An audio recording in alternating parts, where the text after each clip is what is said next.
Hi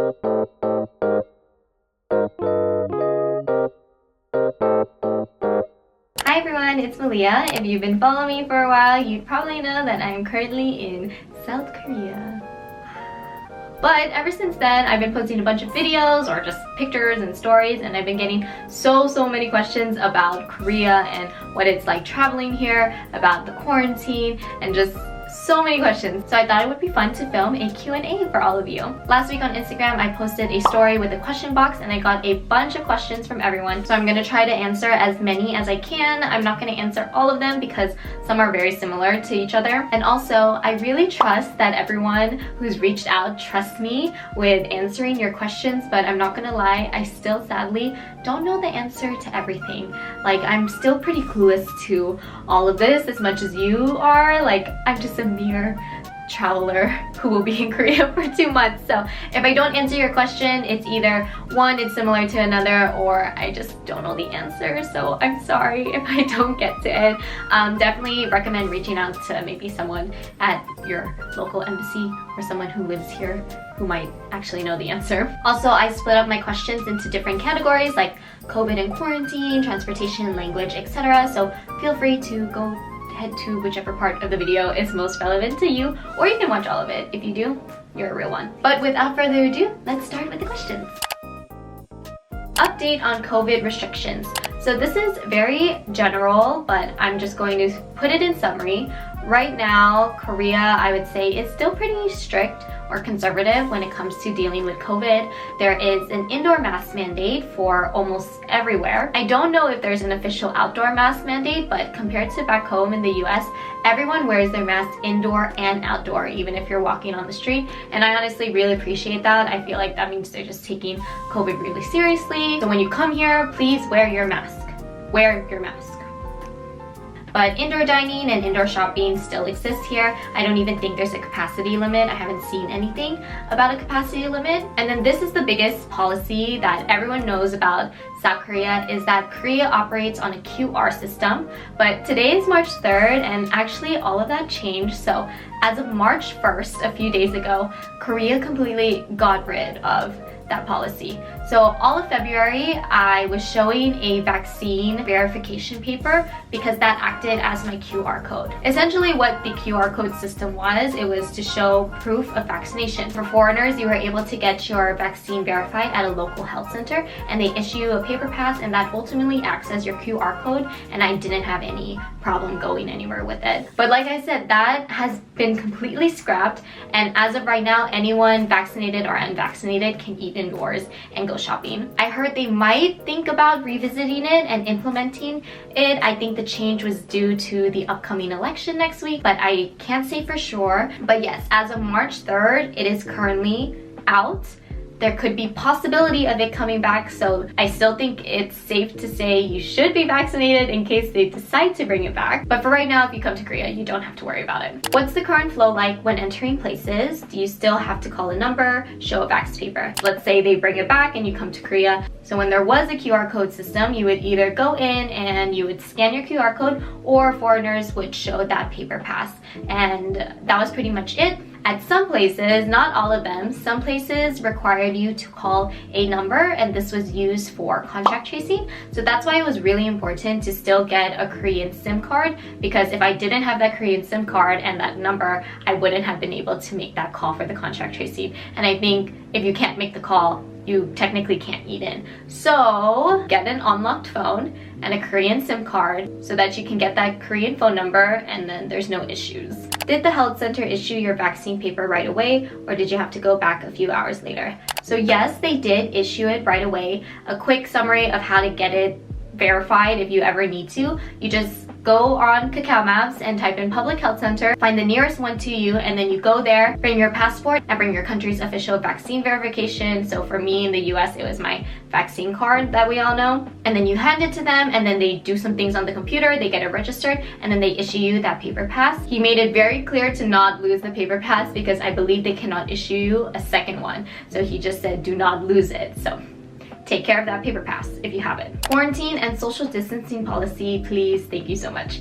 So the social distancing policy, I feel like it's just encouraged here, but it's not necessarily enforced. Sometimes social distancing is honestly thrown out the window here because I don't see it happening in restaurants or indoor dining, and on the subway it essentially does not exist. Everyone pretty much sits next to each other. So social distancing is definitely like encouraged here, but I don't think it's too much of a thing. And then in terms of quarantine, so as of today, from what I know, quarantine is still 7 days. So when you arrive to Korea, it is mandatory that you quarantine for 7 days before you can venture out in Seoul or anywhere else. This might change. I was like hearing down the grapevine that it could be taken out soon, but as of today, March 3rd, you still need to quarantine for 7 days if you arrive in Korea. How bad is Omicron, and are there a lot of things still open to be able to have fun?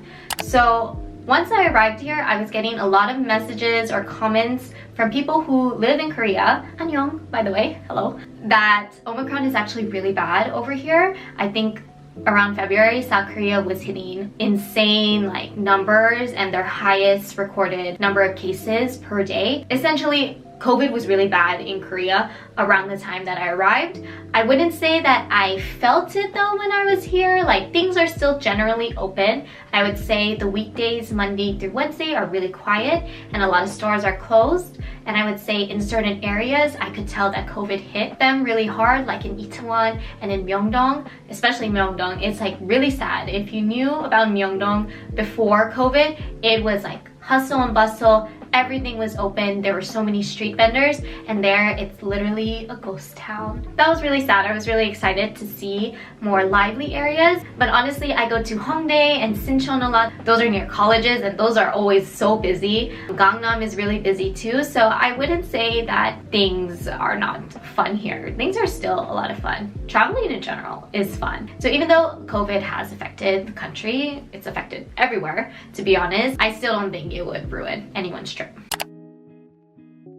Where is a good place to stay, and how much do you pay for your Airbnb? So I'm more central in Seoul. I'm like right in the middle of the city, and it's called Cheonggu. And then I would say here by nighttime, it's honestly really low-key and very quiet, which I like, because I think if I were to stay somewhere like the college town, I'd probably be out a lot later than I should be. But I would say those are also good neighborhoods to stay if you're not someone like me who, you know, needs to sleep by 7 p.m. for work. Or definitely think about staying more central or somewhere, I don't know, like a less like popular area if you want to be somewhere more low-key. But I would say any neighborhood is a good neighborhood to stay in.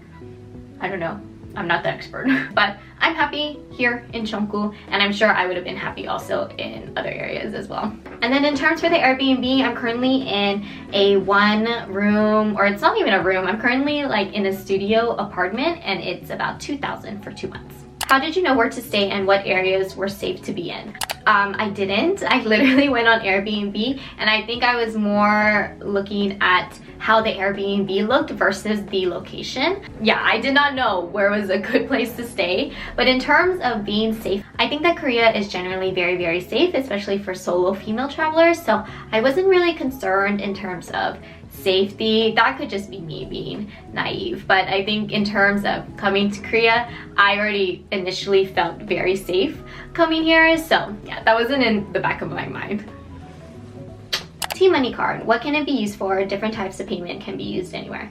So the T-Money card, you've probably seen it in almost all of my vlogs, but it's that little card that I use to scan so I can use the train. It pretty much stands for transportation money card, I think, and you pretty much load it with cash, and then you can use it to go on the train or the bus. So it is a must get. You need to get that in order to use public transportation here. I've only essentially used it for the train or the bus, but I know in some stores I have seen a little sign that says T-Money. Okay, so I think since you load it with cash, you can use it to pay for things you purchase at other stores. I've just never personally tried it. Do you need a car to drive around in South Korea? Maybe it's needed for remote villages. No, you don't need a car because I don't have one, and I have been able to go everywhere that I've wanted to go. I even want to go to Busan, which is extremely far from Seoul. It's like a 2-hour train ride, but there is a train right there, so I'm planning to just take that. I would say public transportation here in Korea is insanely reliable, and it's clean, it's always on time, so you definitely don't need a car unless you plan to like venture out of Seoul a lot, because maybe you don't want to waste that time taking a 1 hour or 2 hour train ride every single day. So if you plan to leave Seoul a lot, definitely consider getting a car, but if you're planning to only stay in Seoul most of the time, then you don't need one. Is it hard to get around, or is there enough English to adventure on your own? It was hard initially, but after being here for a month, I feel like I can get around very easily now. Everything is really easy to figure out because I use Kakao Maps and I also use Kakao Metro. And Kakao Metro is basically like an app that gives you even more detailed information and like routes on the train lines here. But all the train lines are pretty much color coded and they all have like a specific number for their track. So you really essentially just need to know what lines you're gonna take, what stations you need to arrive at, and which direction you're going. So it's pretty simple. And then in terms of English, everything in the train stations and on the trains itself are translated to English. All of the signs have English translations, and when you're on the train, there is an announcement that's made for every stop, and there's also monitors that tell you where you're gonna be, and everything's translated in English. So you're not gonna miss whenever your stop is. Do you speak Korean at all? Is it hard to communicate if you don't speak it? I speak enough Korean to get by and be polite, but I essentially like don't speak Korean. My favorite phrase here is 저 한국말 못해요, which means I don't speak Korean, and once I say that, everyone pretty much goes ah, and they give me a mix of both Korean and also English. But I will be honest, even after being here for a month, I think the language barrier is still really hard. Even though I know enough to like respond and get by, I wish I brushed up on it more. But yeah, the language barrier is hard, but it's not impossible. I mean, I've been here for a month and I don't think the language barrier has ruined my time here. So if you don't know Korean, it's difficult, but it's still doable to visit here. Is the language barrier difficult? What is it like ordering things and purchasing? So when it comes to ordering things and purchasing, I would say like learn these phrases the most. So when you go to a Korean restaurant, just learn the number of people you're with, and I usually just go hana, which means one, and then they seat me. And then when I go there, most of the time it's a picture menu, which is really helpful. I like to use the Google Translate app and take a picture if there's no English translation, so I can see what the actual thing is when I'm ordering it. And then when they ask for what I want, I literally just point to the thing on the menu and I say 이거 하나 주세요, which means can I have one of this please? They usually ask follow-up questions, but I just say 네, which means yes. And everything's worked out so far, and my meals have been really good. And usually when you're buying something at the counter, the only thing they will essentially ask, if it's a restaurant or a cafe, are you eating it indoors or to go? And if you're at a store, they'll ask you, do you need a bag? Which I always say, 네. So that's pretty much it, and that's how I've been getting by. And then once again, if they ask me more questions and I don't know what they're saying, then I say 저 한국말 못해요. And then they're able to either talk to me in English or they just still talk to me in Korean, and we still somehow figure out what it is. So best resources for learning basic Korean.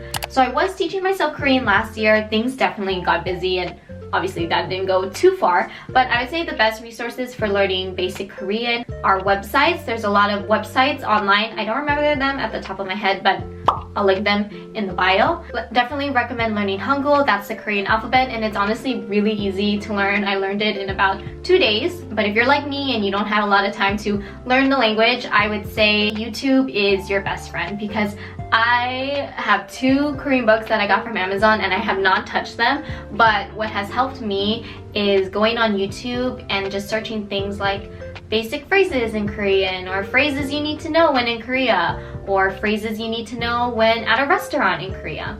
Also, TikTok has been a huge help for me. I feel like if I'm in a pinch and I need to know something real quick, I kind of go on TikTok and I just type in Korean at a restaurant, and then there's a bunch of creators there just literally making short videos on how to say certain phrases. And then another thing when I'm in a pinch is I use Google Translate. That's probably not the best translation, but I still use it. I remember one situation where I was out in Sinchon and I had extra food, like I had takeout food that I knew I wasn't gonna eat, and I did see like someone who was homeless and I wanted to ask him if he was hungry. So I went on Google Translate, I typed in "are you hungry?" and it told me to say "no pikopuni, and that might not be, you know, formally the right way to say it because, you know, there's honorifics when it comes to speaking in Korean. But when I went up to him and I said no pikopuni, he said yes, and you know, we were able to make it work. Google Translate if you are like in a quick pinch and can't watch a YouTube video, but if you are just chilling and have some spare time, definitely consider just watching YouTube videos or TikToks. How is it traveling by yourself in South Korea? I'm planning to go there and I'm really nervous.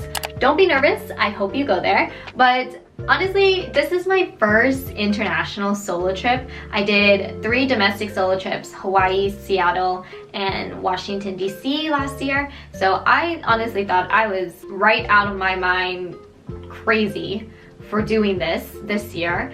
But I'm gonna be honest, it has been a great experience. I think South Korea is an amazing place to travel solo. There's just so many things to do. As a female traveler, I feel very safe. Even though the language barrier is hard, it's still essentially like foreigner friendly. So yeah, I really enjoy traveling here by myself. I think like I would do it again. I really would do it again. So if you're thinking about coming here solo, you should do it. Do you ever get lonely traveling solo, and how do you deal with it? I do get lonely at times, but I think what makes it easy for me to be by myself a lot is that I'm an only child. My whole life I've grown up having to entertain myself and being my only friend at times if I wasn't at school, you know, if I was just home alone. So I'm really comfortable with traveling solo and just being by myself a lot of times. I think this trip in particular though, compared to others, was a little hard at times just because, you know, 2 months is a long time to be by yourself. So I would say loneliness definitely came in waves, but what really helped is that I have such a great relationship with like my parents, so I literally call and FaceTime them every single day. Hi Mom and Dad, miss you. And I also literally FaceTime at least like one of my friends every day. It's usually Jackie or Cheyenne. Hi Jackie, hi Cheyenne. And honestly, those FaceTimes are more than enough to make me feel less lonely, you know? Just because I'm not with the people that I love physically, there's still ways to stay in touch and have that connection still, so that's how I deal with the loneliness. But something funny that I want to add is the only time that I really feel it is when I eat out, because everyone is always together. Like there's a lot of people eating by themselves too, but usually when I'm out, I either see a huge group of friends or a bunch of couples, and then that's when I'm like, yeah, I'm lonely. So be prepared for that if you come to Korea. So in general, as you know, I am still working my full-time job that I have back in the US. My working hours are 2 a.m. to 10 a.m. here in Korea. So yeah. How do you work abroad remote if your company requires you to be in the USA? So the only reason I made this trip happen was because my company is still currently work from home. It's not mandatory for us to go into the office, and ever since then I've been planting the seed in my boss's head about me coming here, and we talked about it. We agreed, you know, as long as I get my work done, I have to work, you know, the US hours if that's something that I'm okay with, which I am, and that I essentially come back. You know, it's not like I'm relocating here to Korea, I'm just here for travel and I'm gonna be working while I'm here. Then everything turned out okay. So that is why I'm here working remote, and it's only temporary. Like I'm coming back to America. So I think that's how this was able to happen. How's your work travel schedule going? Is it manageable working PST in Korea? So in all honesty, in the beginning during quarantine it was easy, but that's because I couldn't leave my room and I had nothing else to do but to work.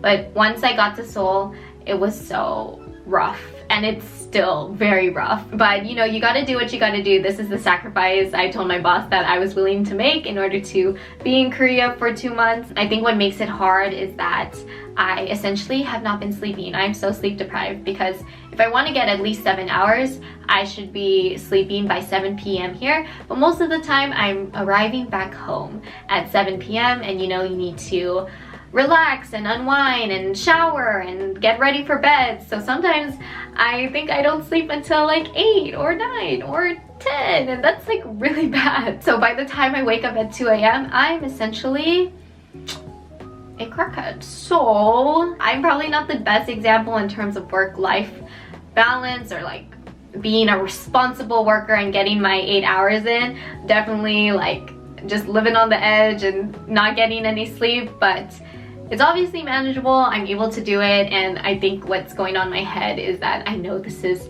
temporary, and I'm just grateful that I got this opportunity to work here, so I'm just gonna deal with the hours and suck it up. Because once I'm off at 10, I don't usually take a nap. I usually just go straight out and adventure in Seoul. If you do plan on coming here and you're gonna work, just be ready for the hours. I would say don't be like me, get your full 7 to 8 hours of sleep, and drink lots of coffee.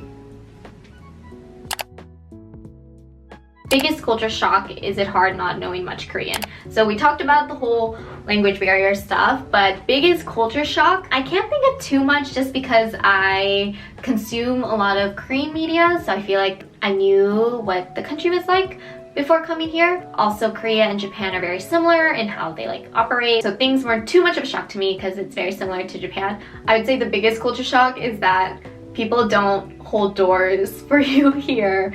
I'm so used to either people holding the door for me or I'm holding the door for people back home, but the number of times I've ran into a door here is ridiculous. Like, they really don't hold doors for you here, which is fine, you know, that's probably just a culture thing. So yeah, be prepared to always open your own door. And I would say the only other culture shock is that there is actually a huge odor pollution problem here, which shocked me. I like didn't know that. I know there is pollution here in general because of the air quality, especially in city areas or all areas here. There are pockets where you can get odor pollution or just odors coming from the sewer, and it's not the best of smells. It's mostly like ammonia, or like it smells like eggs and stuff. So yeah, if you're sensitive to smell, be prepared for that. Do they discriminate among foreigners? This is a very hot topic, I feel like, with foreigners and Korea, and I don't want to say that discrimination doesn't exist in Korea, because I think based off like stories I've heard and people's own accounts that it can happen.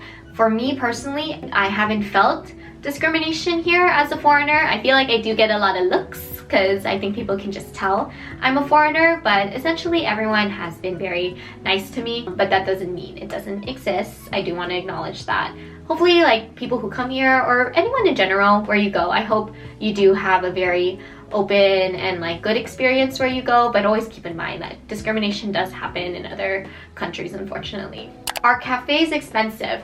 Yes and no. If you go to major chains like a Tucson Place or Holly's Coffee, those are generally more affordable cafes because they're like big franchises or chains. But when you go into more like private or small business cafes, that's where it can get a little bit expensive. You've probably seen like my stories or photos. The cafe game here is insanely strong, and I think the most that I've spent at a cafe is around 20,000 won for a cake, a scone, and a coffee. So that's a little under $20, so that can be very expensive. I think if you go to certain places that have very specific desserts, handmade desserts, that's when it can get more expensive. But I still think they're generally affordable here.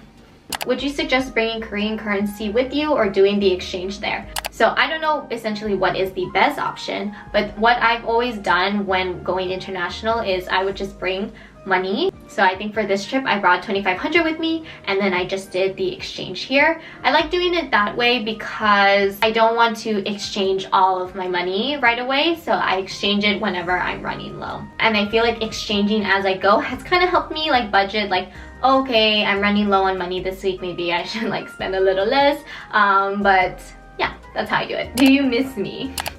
Yes. Hi Ashley, I do miss you. Hi Malia, how much is in all of your budget for the trip? Did you set a daily budget? So I would say everything before coming to the trip, I spent about 5K because both of my flights were around 1,000. The government quarantine hotel was 700, and then my Airbnb was 2,000. So yeah, racked up a lot in bills before coming here.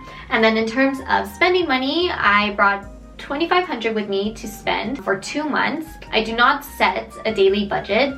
Maybe I should, but when I'm on vacation, there is no budget for me.